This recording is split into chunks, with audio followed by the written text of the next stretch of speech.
आप लोग ज्यादातर लोग इसमें टिहरी के हैं, जानते होंगे कि यहाँ पर महिलाओं की जो आबादी है वो पुरुषों से अधिक है। और मंजू कोटियाल जी ग्राम ताक्षला, हेलो, उनसे मैं कहूंगी कि अपने प्रतिनिधित्व को संभालें। और पहला सवाल मुख्यमंत्री जी से, पहला सुझाव मुख्यमंत्री जी को आप दें। हाँ जी, श्रीमती मंजू कोटियाल। श्रीमती मंजू कोटियाल जी को माइक दिया जाए।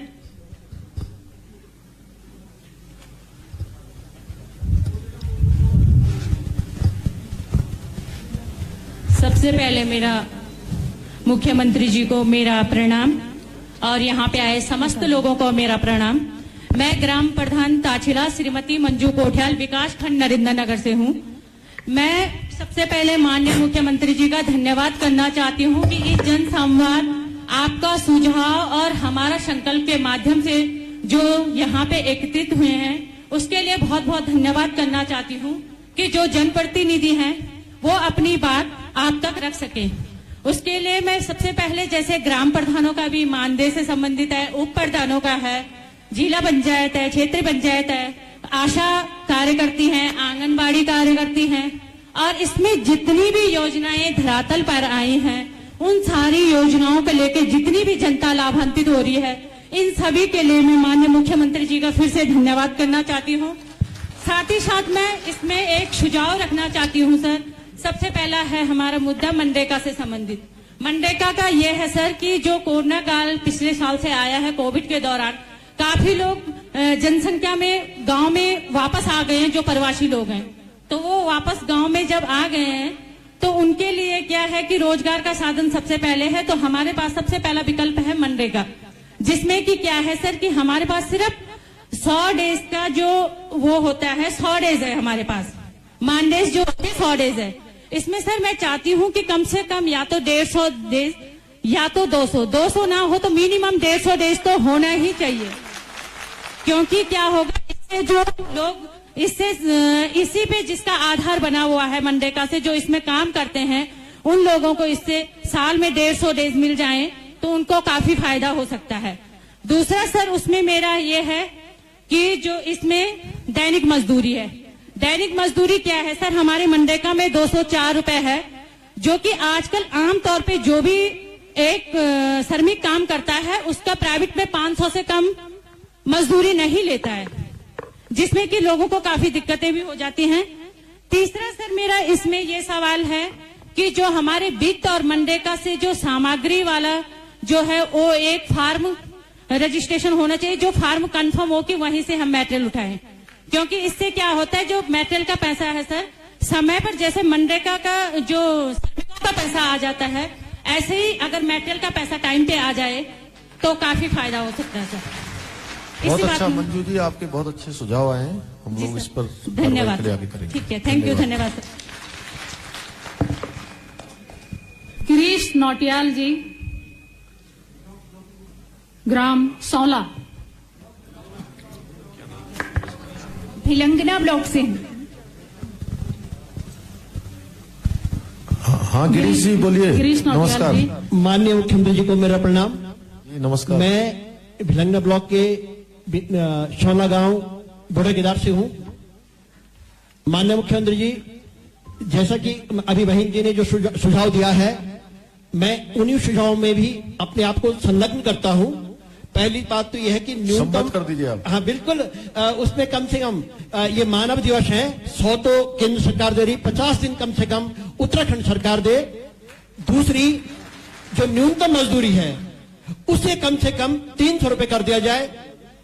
तीसरी बात यह है मनरेगा से संबंधित, हम बिल्कुल सीमांत क्षेत्र में हम 550 रुपए कट्टा सीमेंट खरीदते हैं, हमें सरकार की तरफ से केवल 417 रुपए दिया जाता है। उस पर जरूर गौर कीजिए, नहीं तो हमें अपने जेब से वहन करना पड़ता है। एक और है माननीय मुख्यमंत्री जी कि मनरेगा कर्मी हम पे दबाव डालते हैं, बेचारे बहुत कम मानदेय पे काम कर रहे हैं। उनकी तरफ से मैं निवेदन करूंगा कि उनकी मांगों पर भी आप थोड़ा गौर फरमाएंगे।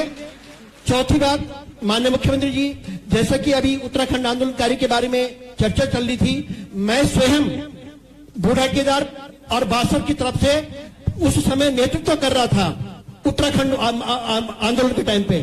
कुछ लोग चयनित हो गए, मेरे पास 5 अखबार की कटिंग भी थी। पहले हमारे तो अखबार जाते नहीं थे उस समय। 5 अखबार कटिंग लगाने के बाद भी मेरा वहां पर रिजेक्ट हो गया उत्तराखंड आंदोलनकारी में। और ऐसे से लोग आंदोलनकारी बने हैं जिनका कोई भी उस समय हम कोई भूमिका नहीं थी। मेरा निवेदन है कि आप इस पर जरूर गौर फरमाएंगे। बहुत बहुत धन्यवाद मुख्यमंत्री जी। जी धन्यवाद। अरविंद जुयाल जी, ग्राम तुगनी। श्री अरविंद जियाल जी। माननीय मुख्यमंत्री जी, मेरा एक सुझाव है जो कि उत्तराखंड के पर्यटन को लेकर है। उत्तराखंड में पर्यटन की दृष्टि से अपार संभावनाएं जन्मी हैं और जन्म रही हैं। साथ ही स्वरोजगार को लेकर मेरा एक सुझाव है। हम चाहते हैं कि महिलाओं का जो स्वयं सहायता समूह है और हमारी जो पहाड़ी शैली से निर्मित जो मकान थे, उत्तराखंड सरकार वर्ग 9 की भूमि जो कि वन भूमि को छोड़कर जो कि कृषि योग्य बंजर भूमि है, उस पर इस तरह के निर्माण किए जाएं, जैसे कि हमारी पहाड़ी शैली से निर्मित होम स्टे या बासा जैसा एक कॉन्सेप्ट पौड़ी में शुरुआत हुई थी और उसके बाद वो महिलाओं को दे दिया गया था। तो संयुक्त रूप से महिलाओं का और युवाओं का एक इस तरह का एक कॉन्सेप्ट तैयार करके एक रिसोर्ट या उसे आप, हमने जो एक अपनी ग्राम सभा से मैंने एक प्रपोजल दिया था, उसका नाम देवस्थली रसायन रखा था। मैं देवप्रयाग माँ गंगा की स्थली से आता हूं और वहां पर एक देवस्थली रसायन नामक मैंने प्रोजेक्ट दिया था। वो 1 साल पहले गया था, लेकिन शासन में शायद फंड की कमी की वजह से वो प्रोजेक्ट पूरा नहीं हो पा रहा है। ये कॉन्सेप्ट पूरे उत्तराखंड में लागू होना चाहिए। दूसरा मेरा एक जो सुझाव है स्वरोजगार को लेकर, उत्तराखंड सरकार वर्ग 9 वन भूमि को छोड़कर जो कृषि योग्य भूमि है उसको स्वरोजगार के लिए संयुक्त रूप से बल्क में या एक संगठन बना करके महिलाओं को और युवाओं को दे देना चाहिए। क्योंकि अक्सर क्या होता है कि मैं प्रवासी हूं या मैं बेरोजगार युवा हूं, मैं बाहर से आया लेकिन मैं कुछ व्यवसाय करना चाहता हूं या मैं अपनी ग्राम सभा में कोई कार्य करना चाहता हूं खेती से संबंधित या फार्मिंग से संबंधित, लेकिन मेरे पास जमीन नहीं है। मेरे पास जमीन का एक ही खेत है मेरे परिवार में, तो क्या मैं उससे अपना 1 साल का या जीवन भर का जीवन यापन कर पाऊंगा? शायद नहीं। इसलिए फेलियर भी है हम। इसलिए शासन ये नीति लाए कि स्वरोजगार के लिए जो हमारे पास उत्तराखंड सरकार वर्ग 9 की जो बंजर भूमि है उसको संयुक्त रूप से युवाओं का संगठन करके उनको बल्क में 1 नाली 2 नाली इस तरह से दे करके उनके स्वरोजगार की व्यवस्था बनाई। ये मेरा सुझाव है। बाकी भौगोलिक परिस्थितियों के हिसाब से, क्योंकि पर्वतीय क्षेत्र के जो प्रधान हैं वो वास्तव में भौगोलिक परिस्थितियों से पीड़ित हैं और जो योजनाएं बन रही हैं आज उत्तराखंड शासन में, सरकार जो योजनाएं बना रही है, कहीं न कहीं मैदानी क्षेत्रों का उनमें ज्यादा लाभ होता है पर्वतीय क्षेत्रों को छोड़कर। हम पे कुछ योजनाएं थोपी जा रही हैं। मैं ऐसा महसूस करता हूं एक ग्राम प्रधान होने के नाते, और शायद अन्य लोग भी महसूस करते होंगे। जैसा कि अभी टाइट एंड टाइट की बात मैं करूंगा, जो हमारे भारत सरकार की गाइडलाइन है कि 50% अंश आप स्वच्छता और पेयजल में लगाएंगे। उदाहरण के लिए स्वजल से मैंने अपनी ग्राम सभा में सोखते गड्ढे, बर्मी कंपोस्ट, कूड़ेदान बना लिए। अन्य भी व्यवस्थाएं मैंने कर ली हैं, लेकिन वो 1-2 साल के फंड के लिए तो हो गए, लेकिन 3रे, 4थे, 5वें साल में मैं क्या करूंगा? तो ये टाइट एंड टाइट की जो हमारे लिए बाध्यता है ये खत्म की जाए और हमारी भौगोलिक परिस्थितियों के हिसाब से हमारी योजनाओं का क्रियान्वयन किया जाए और बनाई जाए।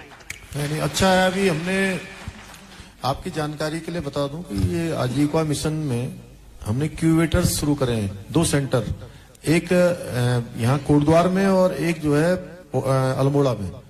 इस पूरे मंडल के लिए यहाँ कोटद्वार में शुरू किया है। उसमें इन्हीं संबंधित जो भी आपने अभी पलायन की बात करी, पर्यटन की बात करी, रोजगार की, तो इनको कैसे एक सामान्य व्यक्ति कैसे आगे बढ़ाएगा जो अपना रोजगार करना चाहता है, स्वरोजगार करना चाहता है, कोई काम शुरू करना चाहता है, तो उसको पूरी ट्रेनिंग वहां पर दी जाएगी और उसको शुरू से रास्ता बताया जाएगा कि कैसे उसको बैंक से लोन मिलेगा, कैसे फॉर्म की जो है फॉर्म भरने की जो प्रक्रिया है वो की जाएगी और किस किस क्षेत्रों में वो कर सकता है करके इसको हम लोग आगे बढ़ा रहे हैं, बहुत गंभीरता से ले रहे हैं। और मैं अभी बीच में जब मुख्यमंत्री परिषद की बैठक हुई थी बनारस में, तो प्रधानमंत्री आवास योजना में और जो हमारा अभी आयुष्मान भारत योजना चल रही है, तो थोड़ा सा उसमें था कि उसमें कई कि क्रियान्वयन कैसा हो रहा है, उसकी चुनौतियां क्या क्या है। तो चुनौतियों में हमने अपने इन पर्वतीय क्षेत्रों का भी जो है उसमें मैंने विस्तार से वर्णन उसमें किया है और ऊपर तक सुझाव दिए हैं। कुछ भारत सरकार की गाइडलाइंस है, लेकिन वहां पर उसमें निश्चित रूप से मैं ऐसा मानता हूं कि जो सुझाव हमने दिए हैं उस पर कार्रवाई होगी। धन्यवाद।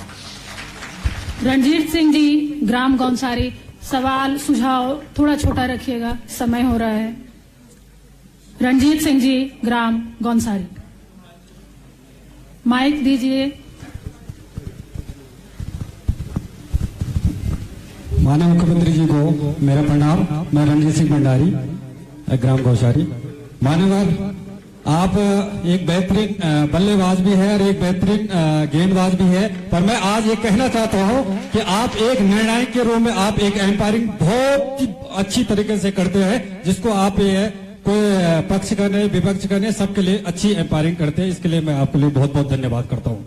मान्यवर, जैसे कि ग्राम पंचायतों में जो वित्त की बात होती है, तो वित्त में क्या होता है कि जैसे अभी हमारे भाई जी ने कहा कि ये छोपी इसलिए जाती है कि 40% जो आप स्वच्छता पे करो और 60% आप जो है पेयजल पे करो। यदि मुझे जरूरत मेरे ग्राम सभा में घेर बाढ़ की है, तार बाढ़ की है, बरात करके किसी अन्य चीज की है, तो मैं जबरदस्ती उस कार्य को क्यों करूं? इसमें भी थोड़ा देखने की कोशिश करेंगे। और मान्यवर, एक ये सुझाव भी रहेगा मेरा कि जैसे कि प्रधान गणों को एक जो अलग से एक कोष होना चाहिए, जिससे जो प्रधान जो है अपनी स्वेच्छा से उस काम कार्य को कर सके, कि क्योंकि प्रधानों के पास कुछ है ही नहीं, मतलब कुछ करने का मतलब है कोई अपने जो है अपने तरीके से कुछ करे। अगर जिस चीज को मुझे जरूरत है, या कोई सामाजिक कार्य में लगाना हो, कुछ हो, तो वित्त से कैसे करेगा, क्योंकि वहां पे तो थोपा जाता है। जैसे कि अब एक मनरेगा का जो फर्म होता है सर, तो उसमें मनरेगा का जो फर्म होता है, तो जो मेटेरियल रनिंग पेमेंट यदि अगर पहले हो जाए उसके साथ में मजदूरों के साथ में, और उसका भी कुशल श्रमिक का भी पहले उसका भुगतान हो जाना चाहिए। ये भी मेरा सुझाव रहेगा। और नंबर चौथी बात ये रहेगी सर कि जो ब्लॉकों में जो है सबसे बड़ी कमी है हमारे स्टाफ की, जो ग्राम विकास अधिकारी, रोजगार सेवक जे हैं, जो 25-25 ग्राम सभा एक रोजगार सेवकों में है, एक जे में है, तो कैसे संभव हो पाएगा, इसको भी देखने की कोशिश करूंगा। मुझे थोड़ा सा इस संज्ञान आया था कि जे की आपने मेरे ख्याल से इसमें पूर्ति कर भी दी है, पर लेकिन अदर चीज ग्राम विकास अधिकारी हैं, ये है, यही मेरा सुझाव रहेगा सर। ठीक है, बहुत अच्छा रणजीत जी, सभी के बहुत अच्छे अच्छे सुझाव आए। हो गया ना जी, सभी के बहुत अच्छे अच्छे सुझाव आए हैं, और सुझाव अच्छे हैं जो धरातल पर जरूरी है, व्यवहारिक रूप से होना चाहिए। आप सभी लोगों ने वो बोला है, मैं भी आप सब लोगों की इन बातों को मैंने नोट कर लिया। बहुत बहुत शुक्रिया आप लोगों का। समय कम है मुख्यमंत्री जी के पास। बोल एक कौन बोलेगा? तो एक मिनट शांति बना के रखें। जो भी कहना है एक पर्ची में लिख करके दें, उनको सुना जाएगा। चलिए बोलिए, शॉर्ट पे बोलिए, एक एक करके। प्रतापनगर से सुझाव दीजिए। प्रतापनगर से एक सुझाव दे दीजिए, एक चलिए बैठ जाइए और लोग बैठ जाइए। प्रतापनगर बैठ जाइए, शांति बना के रखें, बैठ जाइए, सवाल कर सकते हैं, शांति बना के रखें। अपना नाम बताइए। दो भैया, अपना नाम बताइए। प्रतापनगर वालों को दो। थोड़ा संक्षिप्त जरूर रखें सवाल को। बोलिए, क्या नाम है आपका? अपना नाम बताइए और बोलना शुरू कर दीजिए। माननीय मुख्यमंत्री जी, सादर प्रणाम। सादर प्रणाम जी। सीधे सवाल सुझाव पर आए। को भी मेरा प्रणाम और सभी अधिकारीगणों को भी मेरा प्रणाम। बस सीधे बोलिए। माननीय मुख्यमंत्री जी, सबसे पहले तो हम आपका धन्यवाद करते हैं। आपने ग्राम प्रधानों के साथ जनसंवाद का कार्यक्रम रखा है, और साथ ही आपने ग्राम प्रधानों का मानदेय भी बढ़ाया। इसके लिए सर आप बहुत बधाई के पात्र हैं, और हम सभी आपके आभारी रहेंगे।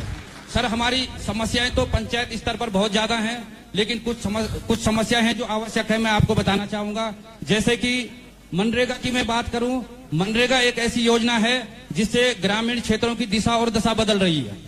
महोदय, इसमें बहुत खामियां भी है, जैसे कि लंबे समय से 2-2 साल से सामग्री अंश का इसमें भुगतान नहीं हो रहा है, जिसके कारण हम अब योजना को धरातल पर उतारने के लिए हम अक्षम हैं।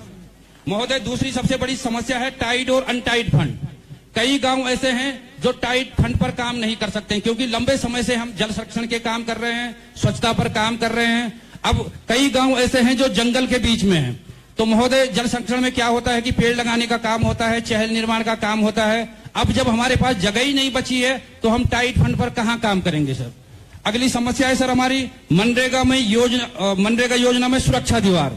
महोदय, इससे पूर्व में सुरक्षा दीवार लगती थी। आज आप देख रहे होंगे कि पहाड़ों में दैविक आपदा बहुत ज्यादा आती है, किसी के भवन गिर रहे हैं, कहीं स्कूल की चार दीवारी गिर रही है, कहीं पर रास्ते गिर रहे हैं। तो हमें हर जगह पे सुरक्षा दीवार की सबसे ज्यादा मांग जो है ग्रामीण क्षेत्र से आती है और शासन से ये योजना हटी है। तो निश्चित सर इसको सुरक्षा दीवार की योजना को जोड़ा जाए। उसके बाद सर जी, और लोगों मैं के बात साथ- करूंगा कि योजना चाहे मनरेगा की हो चाहे वित्त की हो, विकास खंड में एक ही हमारे पास कंप्यूटर ऑपरेटर होता है, जबकि पूरी योजना उसकी डिमांड हो चाहे योजना की एमआईएस हो पूरी कंप्यूटर से होती है। तो एक ऑपरेटर इतना नहीं झेल सकता है। निश्चित एक एक ऑपरेटर की हर विकास खंड में नियुक्ति होनी चाहिए।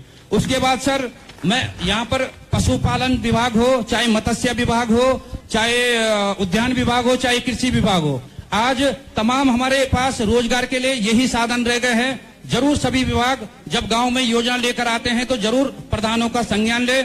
बाकी बहुत बहुत धन्यवाद सर आपका। धन्यवाद जी, बहुत बहुत शुक्रिया। समय की बहुत कमी है, आप लोगों के सवाल नोट कर लिए जाएंगे। और ऐसा करिए, एक मिनट आप ऐसा है कि मैं आप सभी के बैठ जाइए, एक मिनट बता रहा हूँ। बैठ जाएं, सुन लें। आप सभी के सुझाव बहुत अच्छे अभी तक आए हैं और मैं देख रहा हूं कि अभी आप लोग बहुत सारे सुझाव देने के लिए भी आतुर हैं। तो आप सब लोग अपने अपने सुझाव जो है लिखित रूप से हमारे यहाँ पर दे दें, जिलाधिकारी जी के यहाँ पर दे दें और हमारे यहाँ पहुंच जाएंगे।